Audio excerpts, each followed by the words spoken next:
syahadat, penyaksian. Kalau sudah menyaksikan maka kita akan sadar. Kalau sudah sadar, kadang-kadang ini masih tergoda oleh ego. Kan gini, syahadat, sholat, puasa. Jadi kita sudah bermakrifat, kan sudah sadar nih sholat nih. Jadi sadar dalam segala aktivitas, sadar Allah. Ini sholat daim. Ini masih bisa digoda oleh nafsu. Makanya kita harus berpuasa.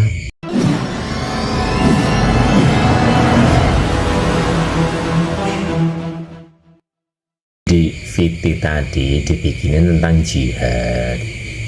Nah, hakikatnya jihad itu adalah para pejalan yang sedang meneliti ke dalam dirinya. Lah, para pejalan yang sedang meneliti ke dalam dirinya akan melakukan yang namanya bersih-bersih, membersihkan hati, membersihkan jiwa, membersihkan pikiran.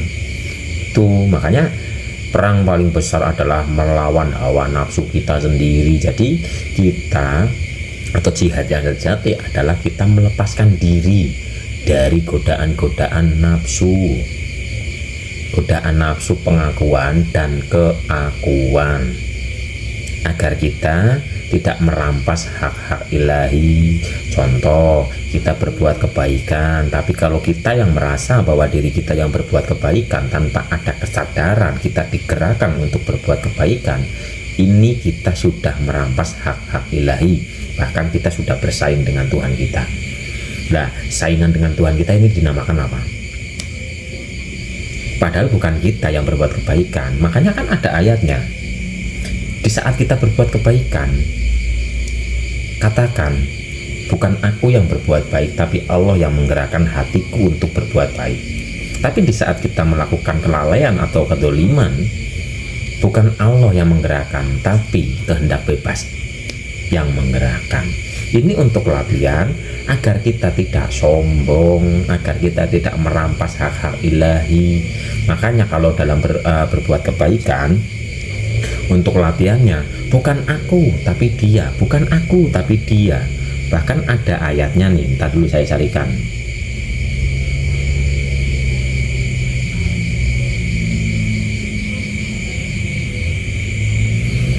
Ada ayatnya.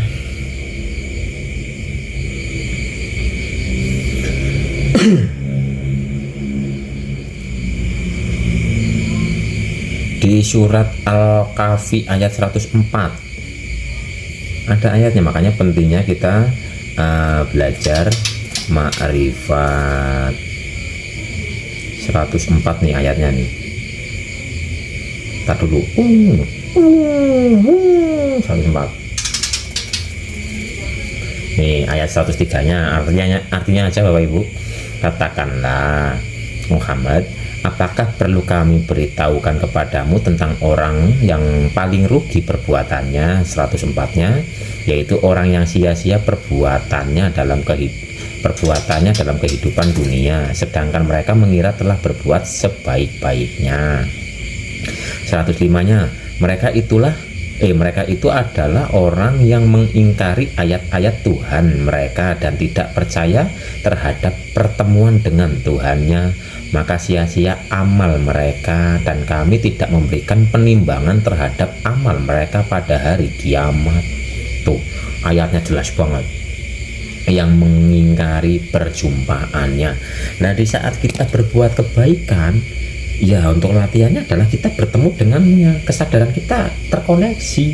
Bukan aku yang berbuat kebaikan, tapi Tuhanlah yang menggerakkan hati ini untuk berbuat baik. Ini berarti kita tidak mengingkari. Tapi di saat kita berbuat kebaikan, nggak ada kesadaran keterhubungan dengan Sang Sejati, ayatnya apa? Apa itu tadi? Sudah tidak ditimbang lagi. Wah ini udah saingan ini. Jadi saingan dengan Tuhannya. Jadi dimanapun, perbuatan apapun, gerak aktivitas apapun, kita harus selalu berjumpa dengan Tuhannya. Nah inilah gerak seperti ini, harusnya kita itu berjumpa, mengenalinya. La haula wala quwata illa billah. Tapi di saat kita bergerak, berbicara, melihat, mendengar, kok kita tidak menyadari bahwa semua ini adalah la haula wala, semua ini adalah kuasanya. Ini ayatnya di surat Al-Kahf ayat 104, 105, 103, 104, 105, yaitu orang yang sia-sia perbuatannya dalam kehidupan dunia sedangkan mereka mengira telah berbuat sebaik-baiknya. Mereka itu adalah orang yang mengingkari ayat-ayat Tuhan mereka dan tidak percaya terhadap pertemuan dengannya, maka sia-sia amal mereka dan kami tidak memberikan penimbangan terhadap amal mereka pada hari kiamat. Tuh Bapak Ibu, jadi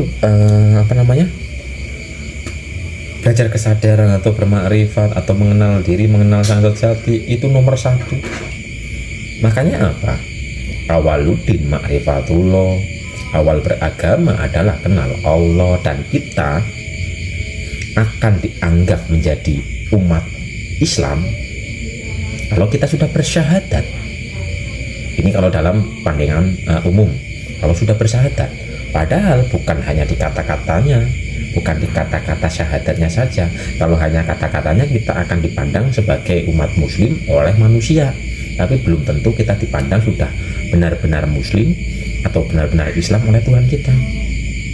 Nah, agar kita benar-benar dianggap menjadi orang Islam yang berserah, maka bersahadatlah, lakukanlah penyaksian, terus bersihkan hati kita, karena suci hanya akan dijumpai oleh suci, hanya sang suci lah yang bisa memandang dirinya sendiri. Tuh makanya awaluddin ma'rifatullah dalam rukun Islam yang pertama adalah bersyahadat. Dari syahadat lanjut sholat adalah kesadaran. Tapi makrifat atau bersaksi ini belum inti Bapak Ibu, belum puncak, baru awal. Jadi makrifat ini baru awal, makanya syahadat itu taruh depan. Puncaknya adalah haji. Makanya gini, penjabarannya kayak gini: syahadat, penyaksian. Kalau sudah menyaksikan, maka kita akan sadar. Kalau sudah sadar, kadang-kadang ini masih tergoda oleh ego. Kan gini, syahadat, sholat, puasa. Jadi kita sudah bermakrifat, kan sudah sadar nih, sholat nih. Jadi sadar dalam segala aktivitas, sadar Allah. Ini sholat, teladain. Ini masih bisa digoda oleh nafsu. Makanya kita harus berpuasa. Puasakan keakuan diri, keakuan ego, puasakan. Setelah sudah lulus, sudah benar-benar berpuasa, zakat, sampaikan kebenaran. Jadi Bapak Ibu memasak nih, jadi menyampaikan kebenaran kan nggak hanya suara. Bapak Ibu menyuguhkan nasi, sayur, yang dagang, melayani pembelinya dan sebagainya, penuh dengan kesadaran, penuh dengan kemurnian. Itu yang menyampaikan. Kalau sudah menyampaikan haji, makanya di haji itu contoh sederhananya, rambutnya sudah gundul, kita sudah lepas dari dualitas, karena simbol rambut ini katanya yang rambut putih masuk surga adalah pikiran yang bersih. Makanya di haji sana digundulin agar lepas dari dualitas, dari pikiran positif, pikiran negatif itu. Terus puncaknya adalah berdiam diri, maksudnya apa? Lebur diri nyata yang sejati gitu loh. Jadi kita meleburkan diri kita, fana wal baqo, itu haji kemanunggalan. Itu kalau secara hakikat nih Bapak Ibu.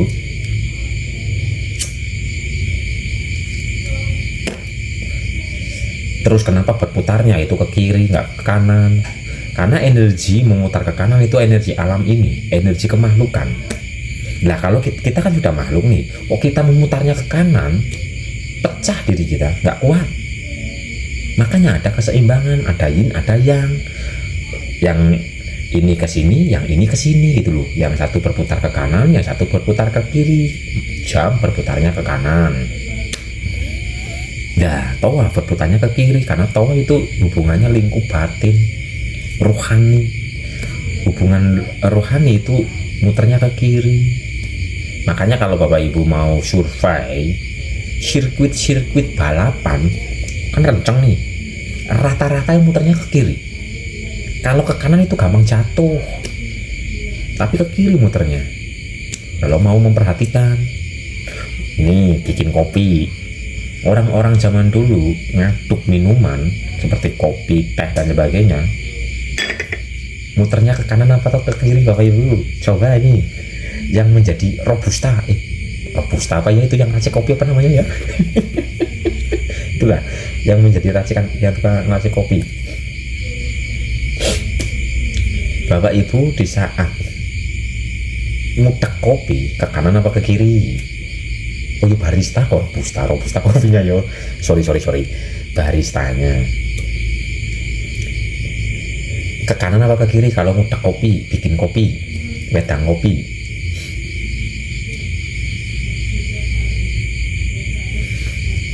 Ke kiri ya, kalau pesan-pesan dari leluhur orang-orang tua zaman dulu itu kalau mau bikin minuman mutek kopi itu ke kiri, rasanya itu beda. Kalau kita mau mengamati rasa, Bapak Ibu bikin kopi muteknya ke kanan dan Bapak Ibu bikin kopi muteknya ke kiri, rasanya beda, lebih jos yang ke kiri. Karena kiri itu simbol batin, makanya tangan kiri katanya yang hubungannya dengan setan-setan dan sebagainya, karena hubungannya dengan batin. Jadi semua adalah simbol-simbol gitu Bapak Ibu. Makanya tawaf itu muternya ke kiri biar ada keseimbangan. Oke, jadi begitu. Makanya bersyahadatlah, bersaksi, setelah menyaksikan maka sholat daim. Dan sholat daim ini ada loh di ayatnya. Ini ayatnya nih di surat di ayat surat Al-Ma'arij ayat 19 sampai 23 nih. Sesungguhnya manusia diciptakan bersifat suka mengeluh, ayat 19. Ayat 20-nya apabila dia ditimpa kesusahan dia akan berkeluh kesah, ayat 21-nya. Dan apabila mendapatkan kebaikan harta dia jadi gigir, 22-nya. Kecuali orang-orang yang melaksanakan sholat, 23-nya. Mereka yang tetap setia melaksanakan sholatnya. Itu ayatnya dari ayat 19 sampai 23, yang setia melaksanakan sholatnya. Berarti ayat tersebut ini menujunya kepada apa? Sadar setiap saat. Hanya orang yang selalu sadar lah yang sudah tidak mungkin berkeluh kesah. Sholat daim, ini ayatnya. Yang setia melaksanakan sholat. Laksanakan berarti kan sedang dikerjakan, sedang melaksanakan. Kamu lagi ngapain? Saya sedang mengerjakan ini, berarti kan sedang melaksanakan. Ini ayat sholat daim ada di surat Al-Ma'arij ayat 19 sampai 23. Tapi nanti pun nafsu atau ego masih ikut campur, makanya disuruh masih berpuasa. Makanya syahadat penyaksian nih, terus sholat nih. Sholat adalah gerak aktivitas yang terhubung dengan Tuhannya, yang koneksi dengan Tuhannya, ini sholat daim. Makanya orang yang tidak mengeluh dalam ayat ini hanya orang-orang yang selalu setia melaksanakan sholat. Surat Al-Ma'arij ayat 19 sampai 23. Ini ayatnya jelas ada di Quran. Kecuali orang yang melaksanakan sholat. Jadi ada kecualinya. Kecuali orang yang melaksanakan sholat, yang selalu sadar. Tapi dalam kesadaran itu masih bisa digoda oleh ego kita, sehingga setelah sholat masih ada puasa. Kita harus memuasakan diri kita dari godaan-godaan ini tadi. Pikiran nih muncul, pikiran negatif nih, puasakan. Hakikatnya puasa. Jadi puasa itu bukan sekedar menahan lapar, menahan haus, bukan. Kalau hanya menahan lapar, menahan haus, ya mungkin semua bisa. Tapi yang benar-benar memuasakan diri dari keinginannya, dari hawa nafsunya, itu yo agak jarang gitu loh ya, tapi banyak gitu. Nah, setelah berpuasa sudah beres, sudah menyaksikan, sudah sadar, kan sudah dipuasakan, berarti kan sudah murni, sampaikan zakat, alirkan. Nah, dari aliran-aliran itu nanti terjadilah perjumpaan. Ayatnya juga ada nih, terjadi perjumpaan dengan ini, ntar dulu mana ya, kalau nggak salah di surat Al-Kahf ayat terakhir, perjumpaan. Nih ada, katakan Muhammad, sesungguhnya aku ini hanyalah seorang manusia seperti kamu yang telah menerima wahyu bahwa sesungguhnya Tuhan kamu adalah Tuhan yang Maha Esa. Maka barang siapa mengharapkan pertemuan dengan Tuhannya, maka hendaklah dia mengerjakan kebajikan dan janganlah dia menyekutukan dengan sesuatu pun dalam beribadah kepada Tuhannya. Kita disuruh untuk mengerjakan kebajikan. Ya, Al-Kahfi ayat 110. Ada lagi sambungannya.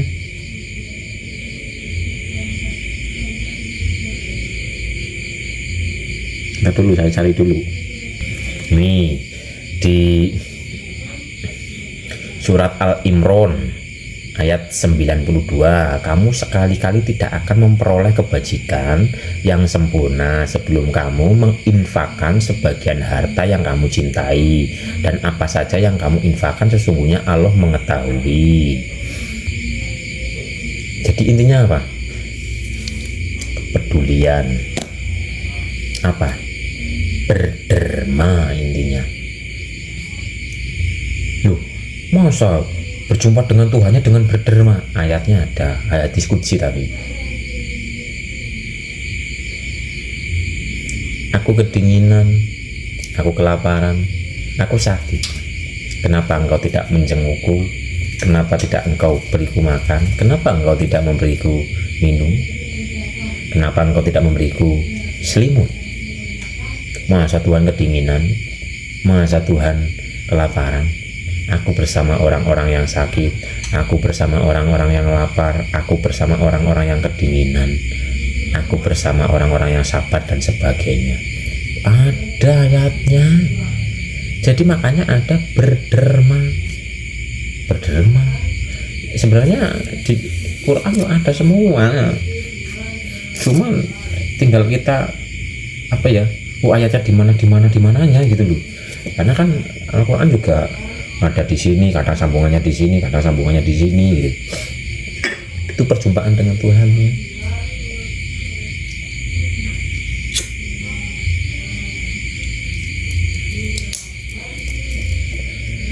Terus makanya ada lagi ayatnya, yang celakalah orang-orang yang sholat, yang menghardik anak yatim, tidak memberi makan fakir miskin. Ada kan? Intinya apa? Berderma. Apakah bisa dipahami Bapak Ibu?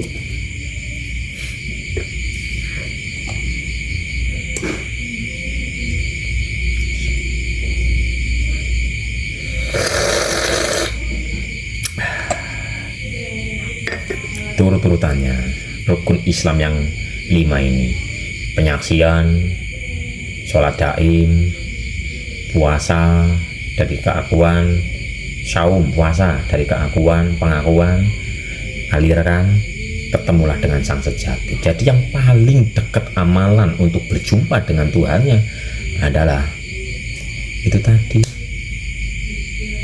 berderma.